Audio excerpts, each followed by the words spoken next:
Mel Sykes' epic rant against BBC bosses. Mel Sykes' inspiring takedown of the BBC's elitist attitude. In a refreshingly candid outburst, TV personality Mel Sykes recently lambasted the BBC's arrogant and disdainful attitude towards its viewers. Sykes, known for her warm and down-to-earth persona, pulled no punches in calling out the broadcaster's perceived condescension towards the great unwashed masses that make up the bulk of its audience. Sykes' outrage was prompted by comments made by a senior BBC executive, who derided the corporation's viewers as a problem that needed fixing. The executive reportedly expressed disdain for the public's supposed lack of sophistication, lamenting the BBC's need to dumb down its content to appease the masses. This elitist mindset, Sykes argued, epitomizes the disconnect between the privileged, London-centric BBC leadership and the diverse range of license fee payers they are meant to serve. As Sykes eloquently put it, the BBC seems to have lost touch with the real world and the everyday concerns of ordinary Britons. Rather than embracing and celebrating the rich tapestry of its viewership, the broadcaster has become increasingly insular and out of touch. This disconnect is particularly jarring given the BBC's status as a public service institution, ostensibly beholden to the needs and interests of the entire nation.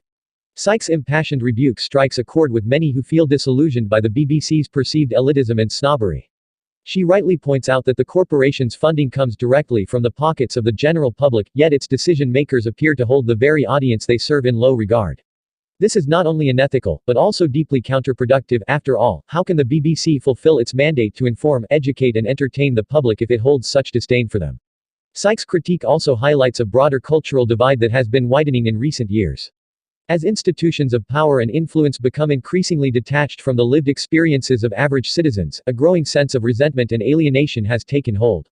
This divide has fueled populist backlashes, erosion of trust in establishments, and a general sense that the elites are fundamentally out of touch with the struggles and aspirations of the common person. But Sykes' message is not simply one of anger or recrimination. Underlying her righteous indignation is a clarion call for the BBC to reconnect with its roots and reaffirm its commitment to being a truly national broadcaster. She implores the corporation to embrace its diverse viewership, celebrate their perspectives, and deliver programming that resonates with the full breadth of the British public. In doing so, Sykes reminds us that true inspiration and progress often stem from the most unexpected places, from the common people, whose voices are too often drowned out by the privileged few. Her words serve as a powerful reminder that institutions like the BBC must continually strive to be inclusive, accessible and representative, lest they risk becoming irrelevant and out of touch.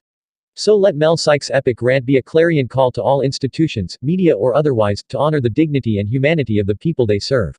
By doing so, they can reclaim their sense of purpose, rebuild trust, and become true champions of the public good. Please like and subscribe for more inspiring content.